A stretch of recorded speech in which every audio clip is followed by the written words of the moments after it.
From WXII 12 News, this is breaking news. We heard gunshots and it sounded like a firecracker, right? And everybody started running everywhere, and we just got down, and the cops started pouring in. A busy park is a crime scene tonight. The update we just received from police after a chaotic afternoon in Winston-Salem, and how an upscale home in Clemens fits into the puzzle.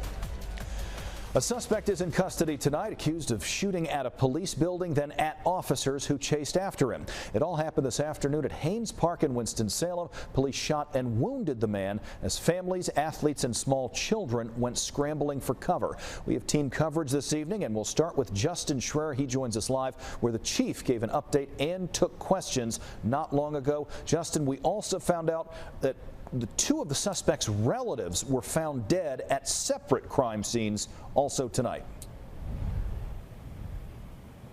That's exactly right, Kenny. Good evening. That press conference just wrapped up probably about an hour or so ago. Police Chief Katrina Thompson spoke. She says this all started at around 3:30 this afternoon when gunfire erupted outside of the District 1 Police Department. More than a dozen shots, she says, were fired into that station. More than 50 Winston-Salem Police Department employees were inside at that time. She says officers saw that person firing. A chase began. A pursuit lasted about 4 miles and ended in front of Reynolds High School gymnasium. Now, that suspect fired shots from a rifle, ran into Haynes Park, fired shots from a handgun. That suspect was hit by police and arrested and taken to the hospital. That suspect's name is William Scott.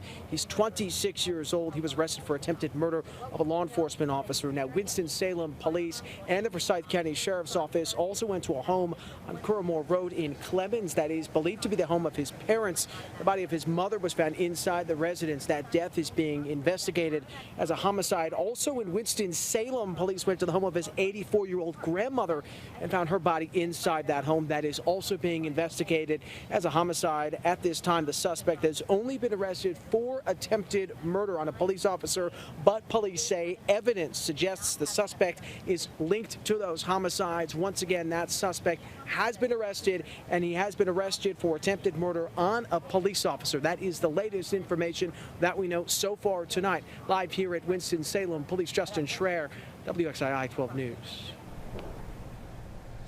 Justin, thank you very much. As we mentioned, Haynes Park was filled with people enjoying a hot, sunny afternoon. They quickly ran for safety once they heard all the bullets flying. Ford Hatchett continues our team coverage now. It was a chaotic scene here this afternoon as families and summer campers were enjoying a sunny day in Haynes Park until they heard gunshots. Cop car after cop car and rifle, like cops holding rifle. I mean, it was just 15 minutes of chaos, absolute chaos. Katie Biagini was with her newborn and 5-year-old daughter inside the park when she heard the shots and saw others start to scramble. Just seeing a sea of kids. You hear a gunshot and you're terrified that a child has been hurt. So I was, just praying that it wasn't a kid that had been hurt in any way. Thankfully, no children were injured. Ashley Gerald Hill's child is a camper at the YMCA right beside Haynes Park. Scared and upset, but I figured if something really, really bad happened, I would like to think I would have got a phone call beforehand, especially since my child is nearby. Joe Crowley was expecting to start football practice in the park before the chaos broke loose. And we heard gunshots and it sounded like a firecracker, right? And everybody started running everywhere, and we just got down, and the cops started pouring in.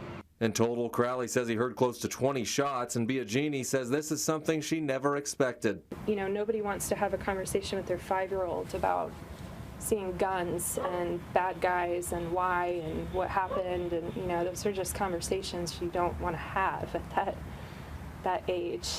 And again, thankfully, police say no children, civilians, or officers were injured in today's shooting, but it was a scary day for anyone inside Haynes Park. In Winston-Salem, Ford Hatchett, WXII 12 News. Ford, thank you very much. Winston-Salem Police Chief Katrina Thompson, as we mentioned earlier, had a press conference late this evening where she provided some updates. She also gave a message to the community. It has been a particularly violent few days in the city of Winston-Salem, and tonight investigators in the city and throughout Forsyth County are now dealing with 4 separate crime scenes. Here's the chief. My message is please If you know something, if you hear something, report it to someone, report it to authorities. Also, don't get involved in disputes. Disputes quickly erupt over nothing and turn into something deadly. Be it aggressive driving, stepping on someone's foot, bumping into someone. Apologize even if it wasn't your fault and keep moving. Do not get into disputes. Luckily, no one in law enforcement and no bystanders were hit with gunfire today, but a Winston-Salem police officer suffered minor injuries in a car crash as they were headed to the scene. The PD says Officer Joshua D. Huntley's tire blew out when he touched the curb on a curvy section of road. You can see the cruiser flipped on its side. It's badly damaged. This happened at Robin Hood and Coliseum and missed hitting a home by just a few feet. And this comes on the heels of a violent weekend in the city of Winston-Salem. Police prior to today were already investigating 3 other homicides, including a deadly house party on Swainwood Lane Saturday night. In that case, 31-year-old Derez Shannon was shot and killed. Officials are begging people to come forward in hopes of solving this recent violence. We are frustrated, and we hope that you as a community is tired of the same behavior from the violent acts going on in the community.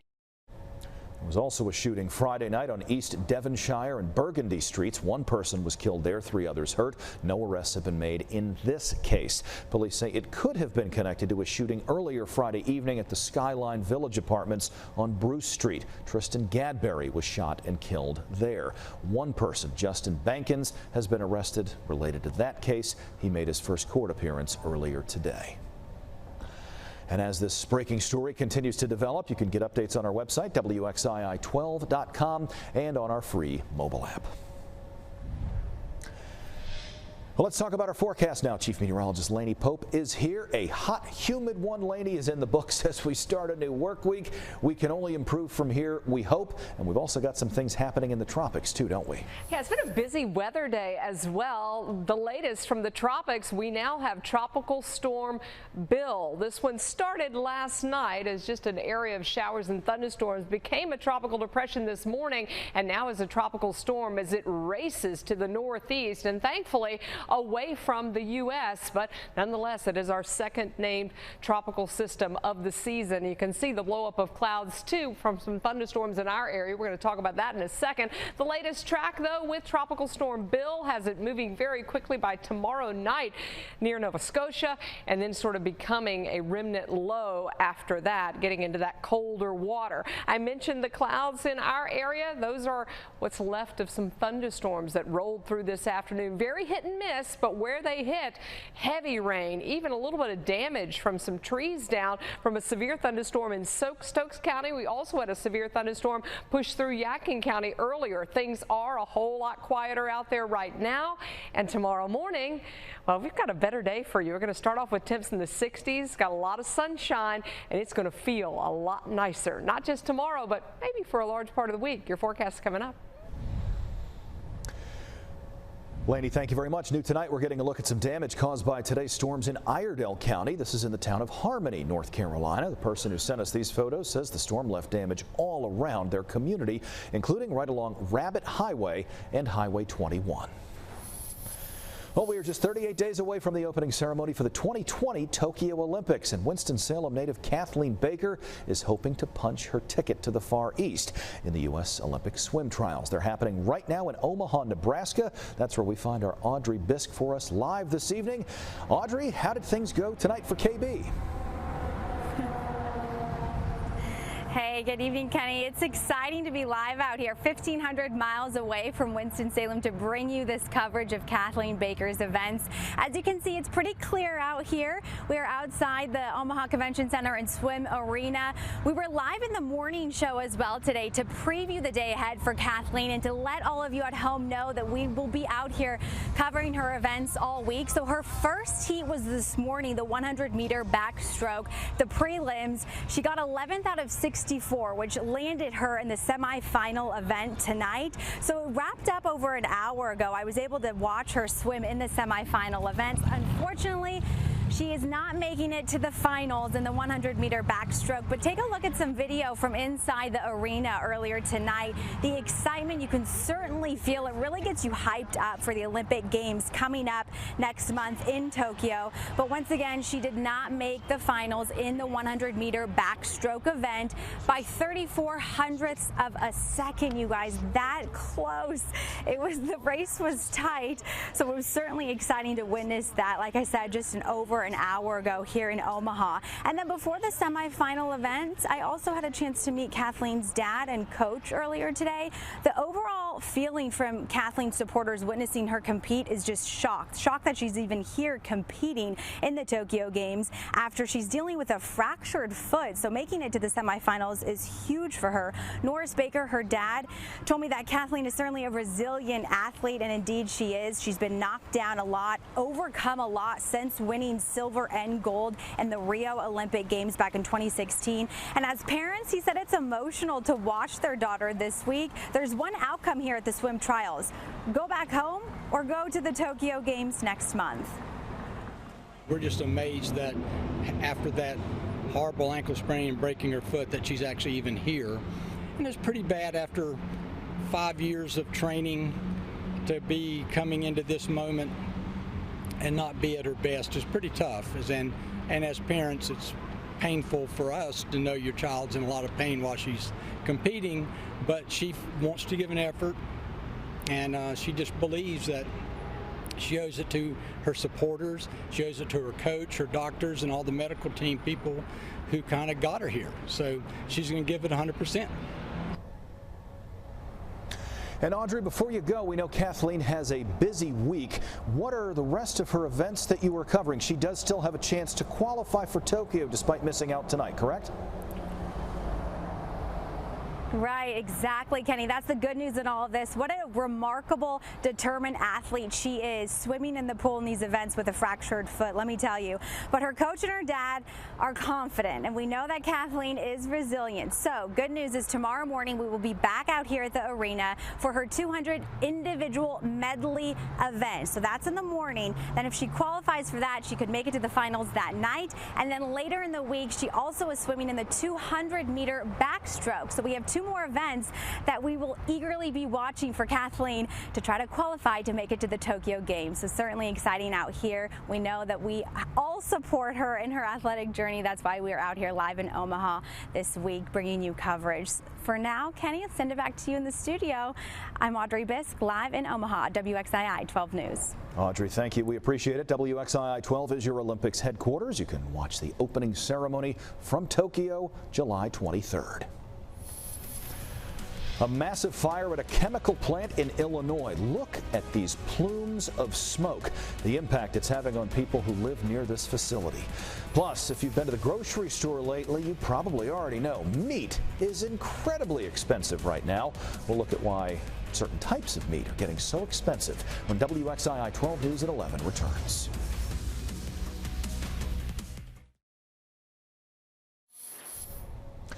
A raging chemical fire in Illinois is forcing people out of their homes tonight. The fire started this morning at Chem Tool Incorporated in Rockford, west of Chicago.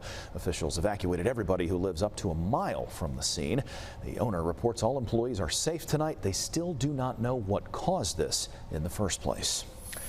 Well, a return to normal all across the country is driving up the costs of a lot of things, including food, specifically meat and seafood. In the last few weeks, experts say meat markups have skyrocketed after an international meat supply recently made headlines. Reporter Amy Liu from our sister station in Baltimore has the story. A morning at Santoni's Marketplace in Glendon brings the typical bustle of shoppers and workers alike. But now a different, more subtle kind of chaos is happening in the meat aisle, skyrocketing prices. The highest the prices and costs of everything that I've ever seen. Meat and seafood manager David Strauss estimates overall prices are up 30 to 35%. A big reason, a cyber attack on the world's largest meat supplier, JBS, halting production in North American and Australian factories earlier this month, ending only after a paid ransom of $11 million. Recently, that's been a big part of, the last couple of weeks. But even before that, the prices had gone up dramatically. They really had. 20-25%. Before all that, other reasons came from your basic supply and demand. Gas prices are driving the cost of particularly red meat up. Reopening has brought back demand. So red meats like beef tenderloin, for example, are all up, but seafood prices are up too. The people here at Santoni's say that specifically crab meat has reached a breaking point when it comes to price. I'm nervous because I feel like crab meat's at a break price, where people are frustrated with the pricing. Strauss says every day he's playing catch up when it comes to pricing. With no end in sight, he says ask your butcher for alternatives or wait it out. As long as we're buying it, it's not going to drop. More waiting before buying for meat prices to drop.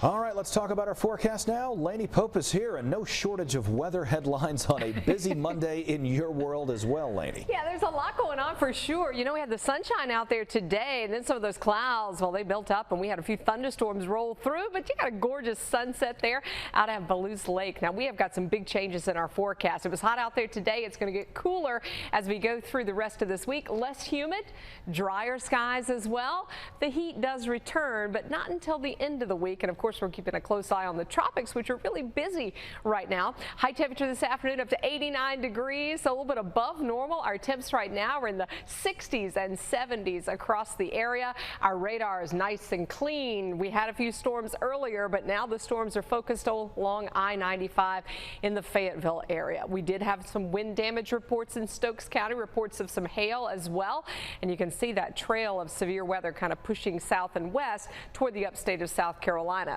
Trees down near the Sandy Ridge community, hail report there in Yadkin County. Both of those were severe thunderstorms. This picture is from Harmony, the Davie County area, from Jeannie Lynn Allen. Some storm damage there with some trees down, and you can see some of the power poles pushed down as well. Even in Catawba County in Hickory, there's a report of a plane that was damaged on a runway from some potential strong winds that came out of the storm. So they were kind of few and far between, but they're pretty potent where they did flare up. Now you see early tomorrow morning, we've got sunshine, so you're off to a good start for your Tuesday, and it's going to stay sunny for most of the day.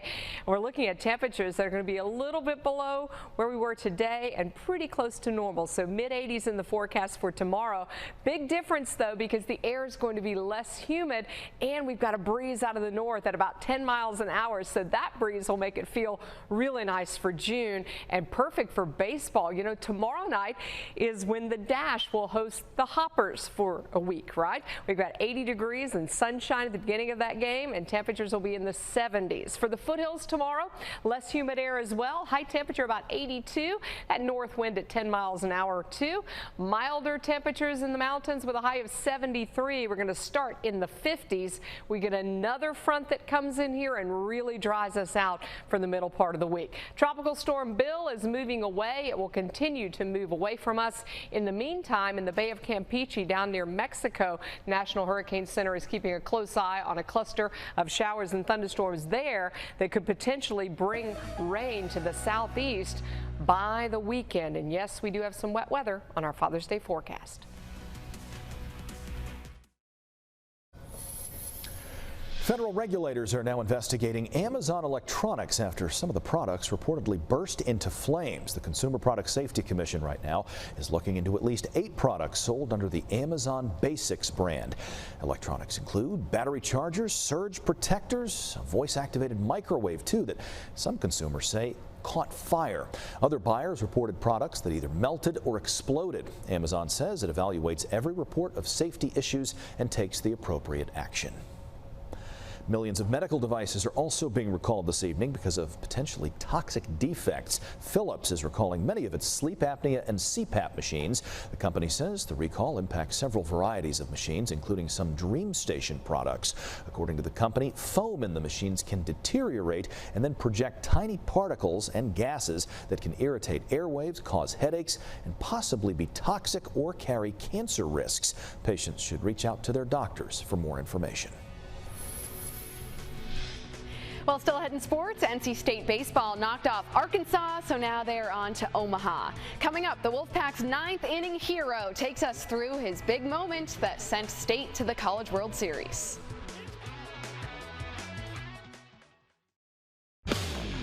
You're watching WXII 12, and And now, the Modern Automotive Sports Report. NC State great Jim Valvano said, "Don't give up, don't ever give up." And this year's Wolfpack baseball team is the embodiment of those words. State started the season 1-8 in ACC play. They lost the ACC championship to Duke. Then they lost game 1 of the Super Regionals to Arkansas by a score of 21-2. But they never gave up, and now the Wolfpack is heading to the College World Series. Wow, State pulled off a stunning upset against the top seed in the NCAA tournament, Arkansas, with a 3-2 elimination game win. Tied game top 9 for the Pack. Jose Torres cranks a solo home run, and the journey continues. They knock off Arkansas to move on to Omaha. Freshman Jose Torres is the home run hero. So how's it feel, Jose?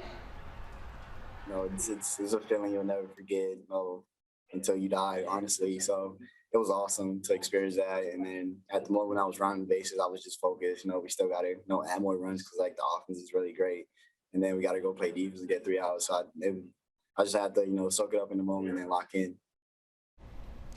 He sure did. The Wolfpack head for Omaha, where they'll open the College World Series against Stanford. It's double elimination with games starting this Saturday, and first pitch for State and Stanford is 2 p.m.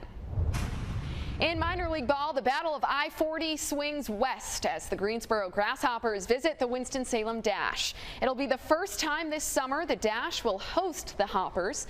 And beyond that, this season marks the first time these two franchises are playing each other since the 1960s. They played earlier this month in Greensboro and split the 6-game series. So they face off again this week, starting Tuesday night at 7. Plus, we have high school state baseball playoffs coming up, and by my count, there are 20-plus Triad teams competing in the first round across all 4 divisions. They'll play at the higher-seeded team's home field to start and later move to championship sites for the finals. Those finals will be at Burlington Athletic Park and Fayetteville's J.P. Riddle Stadium. If there was ever any doubt, Chris Paul definitely still has it. The Triad native is 36 years young and balling out in the NBA playoffs. The Phoenix Suns swept Denver last night, thanks in part to a big night from CP3. Chris Paul poured in 37 points on 14 of 19 shooting from the floor, and he was a perfect 9 of 9 from the free throw line. Devin Booker also helped out with 34 points of his own. The Suns get the win 125-118. A series sweep over the Nuggets has them moving on to the Western Conference Finals against either the Clippers or the Jazz. Meanwhile, the NBA draft is fast approaching, and one way draft prospects can showcase their skills is through the NBA G League Elite Camp. The G League just announced the 40-player field, and 2 of those players have Triad ties. Aaron Wiggins and Shondy Brown are preparing to build up their draft stock this week. Wiggins is a former Maryland guard and Wesleyan Christian Academy alum. Shondy Brown is the former Demon Deacon turned Michigan Wolverine. He'll also be at the camp, which takes place this weekend in Chicago. Number 89 is back in the building as Panthers legend Steve Smith Sr. will step into the broadcast booth as an analyst for the 2021 preseason games on Panthers TV network. He joins Taylor Zarzer and Kristen Balboni on the call. And Smith currently works as an analyst for NFL Network, but he's never called a game before. Excited to hear what he has to say. The Panthers open the preseason against the Colts in Indianapolis August 15th. Before we go, breaking news. Winston-Salem police are investigating another shooting tonight. They confirm it happened less than an hour ago, about 10:40 this evening on 17th Street at Liberty. Right now, no word on any injuries or any arrests. We will keep you posted on that, as well as everything else that has happened in the city in the last 5, 6, 7 or so hours. That is going to do it for us here tonight on WXII 12 News at 11. We appreciate you tuning in as always. The Tonight Show starring Jimmy Fallon is next. Have a great rest of your Monday, and we will see you tomorrow.